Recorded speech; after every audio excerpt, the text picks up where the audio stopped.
Hello all, welcome back to Agzi Zone. இன்னைக்கு நம்ம சேனல்ல குட்டி குட்டி டிப்ஸ் எனக்கு தெரிஞ்ச டிப்ஸ் எல்லாம் ஷேர் பண்ணிருக்கேன். மோஸ்ட்லி இந்த டிப்ஸ் வந்து நிறைய பேருக்கு தெரிஞ்சிருக்க வாய்ப்பு இருக்கு. இது தெரியாதவங்களுக்கு யூஸ்ஃபுல்லா இருக்கட்டும்ன்றது ரீசனுக்காக நான் வந்து உங்களோட ஷேர் பண்றேன். வாங்க இப்ப வீடியோக்குள்ள போலாம். முதல் டிப் என்னன்னு பாத்தீங்கன்னா, எப்பயும் நம்ம வந்து சுண்டல், கொண்டக்கடலை, பயர் வகைகள்லாம் நம்ம முந்தின நாள் தானே ஊற வைப்போம். சம்டைம்ஸ் அதை ஊற வைக்க நம்ம மறந்துவோம். நெக்ஸ்ட் டே காலையில தான் நம்மளுக்கு அது ஞாபகமே வரும். இனிமேல் அந்த மாதிரி கவலைப்பட தேவையில்லை. இந்த டிப்ல ஃபாலோ பண்ணுங்க, கண்டிப்பா உங்களுக்கு யூஸ்ஃபுல்லா இருக்கும். கொண்டக்கடலை, பட்டாணி எந்த பயிர் வகையா இருந்தாலும் கழுவி வாஷ் பண்ணி எடுத்துக்கோங்க. அதை நல்லா தண்ணி ஊத்தி ஒரு 8 to 6 hours வந்து ஊற விடுங்க. நல்லா சோக் ஆகட்டும். சோக் ஆனதுக்கு அப்புறம் நம்ம என்ன பண்ணணும்னா, அதுல இருக்க தண்ணி எல்லாத்தையும் ட்ரெயின் பண்ணிடணும். ட்ரெயின் பண்ணிட்டு ஒரு சுத்தமான டவல்ல வந்து இந்த கொண்டக்கடலையை சேர்த்து அதுல எக்ஸஸா இருக்கும் இல்லையா கொஞ்சம் வாட்டர், அதையும் வந்து தொடச்சு நல்லா எடுத்துருங்க. அதுல வாட்டர் இல்லாத மாதிரி எடுத்துட்டு ஒரு ஜிப்லாக் கவர்ல வந்து இதை போட்டு ஃப்ரீஸ் பண்ணுங்க. தேவைப்படுற நேரத்துல இந்த கொண்டக்கடலையை எடுத்து வேக வச்சு நம்ம பயன்படுத்திக்கலாம். இப்போ ரெண்டாவது டிப் என்னன்னா, எப்பயும் நம்ம சாதம் வடிக்கும் போது கொஞ்சம் சிரமப்படுவோம் இல்லையா? இனிமே அந்த சிரமம் தேவையில்லை. உங்க வீட்டுல துணி காய போடுற கிளிப் அப்படி இல்லைன்னா இந்த மாதிரி பண்டல் எல்லாம் போடுற கிளிப் ஒண்ணு வீட்டுல இருந்துச்சுன்னா அது போதும். அதை வச்சு ஈஸியா சாதம் வடிச்சிடலாம். பாத்திரத்துல மூடி போட்டு மூடிட்டு 2 பக்கமும் கிளிப் பண்ணிருங்க.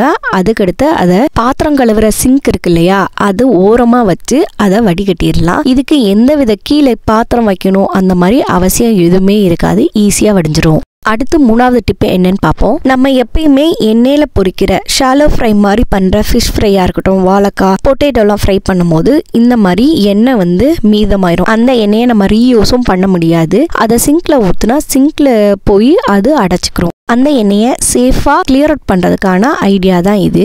வீட்டில் பழைய மாவெல்லாம் இருக்கும், டேட் எக்ஸ்பைரி ஆன மாவு இல்லை புழு பிடிச்ச மாவு, அதை வந்து இந்த எண்ணெயில் கொஞ்சம் போட்டுக்கோங்க. கொஞ்ச நேரத்துலேயே போட்ட மாவெல்லாம் அந்த எண்ணெயை உறிஞ்சிரும். அதுக்கடுத்து ஒரு டிஷ்யூ பேப்பர் இல்லாட்டினா நியூஸ் பேப்பர் போட்டு அதை நல்லா தொடச்சி எடுத்துட்டா கிளீன் ஆயிரும். இப்போ இந்த ஃப்ரை பண்ண பாத்திரத்தை நம்ம ரெகுலராக வாஷ் பண்ண மாதிரி வாஷ் பண்ணிடலாம். அடுத்து 4வது டிப் பார்ப்போம். நம்ம வீட்டில் எண்ணெயெல்லாம் ஊற்றி வச்சு ஒரு பாட்டில் வச்சிருப்போம் இல்லையா, அது நம்ம யூஸ் பண்ணுற அந்த பாட்டில்லேருந்து எண்ணெய் கொஞ்சம் லீக் ஆகி நம்ம வச்சிருக்க இடமே எண்ணெய் கரையா ஆகும். அதை தவிர்க்க என்ன பண்ணலாம்னா, பழைய யூஸ் பண்ணாத சாக்ஸ் வாஷ் பண்ணி எடுத்துருக்கிறேன், அதை இதுல மாட்டி விட்டுறலாம். மாட்டி விட்டு அதுல வச்சா இதுல எண்ணெய் கரையெல்லாம் வடிஞ்சிரும். நம்ம தேவைப்படுற நேரம் எண்ணெய் படிஞ்ச இந்த சாக்ஸை ரெகுலரா வாஷ் பண்ற மாதிரி வாஷ் பண்ணி நம்ம திருப்பியும் யூஸ் பண்ணிக்கலாம். நம்ம பாட்டில் வைக்கிற இடமும் நீட்டா இருக்கும். கடைசியா 5வது tip, last but not least, summer டைம்ல லெமன் நிறைய நம்ம வாங்கி யூஸ் பண்ணுவோம். இப்போ நிறைய வாங்கும் போது சீக்கிரமாவே அழுகி போயிடும். ஃப்ரிட்ஜுக்குள்ள வச்சா இல்ல வெளியே வச்சா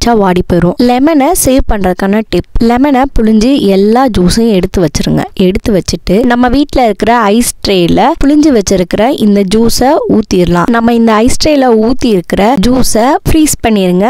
6 to 12 hours கண்டிப்பா ஃப்ரீஸ் ஆகட்டும். ஃப்ரீஸ் ஆனதுக்கு அப்புறம் ஓபன் பண்ணி பாத்தீங்கன்னா நம்மளுக்கு ஐஸ் கியூப்ஸா கிடைக்கும். இந்த ஐஸ் கியூப்ஸை ஜிப்லாக் இல்லாட்டினா ஃப்ரீசர் ஸ்டோரேஜ் பாக்ஸ்ல வந்து ஸ்டோர் பண்ணி வச்சுக்கோங்க. நம்மளுக்கு தேவைப்படுற நேரத்துல எவ்வளவு தேவையோ அதுக்கு ஏத்த மாதிரி இந்த கியூப்ஸை எடுத்து யூஸ் பண்ணிக்கலாம். இந்த வீடியோல நீங்க பார்த்த டிப்ஸ் எல்லாமே உங்களுக்கு யூஸ்ஃபுல்லா இருக்கும் நம்புறேன். நெக்ஸ்ட் வீடியோல பார்க்கலாம். Until then, bye. Thanks for watching.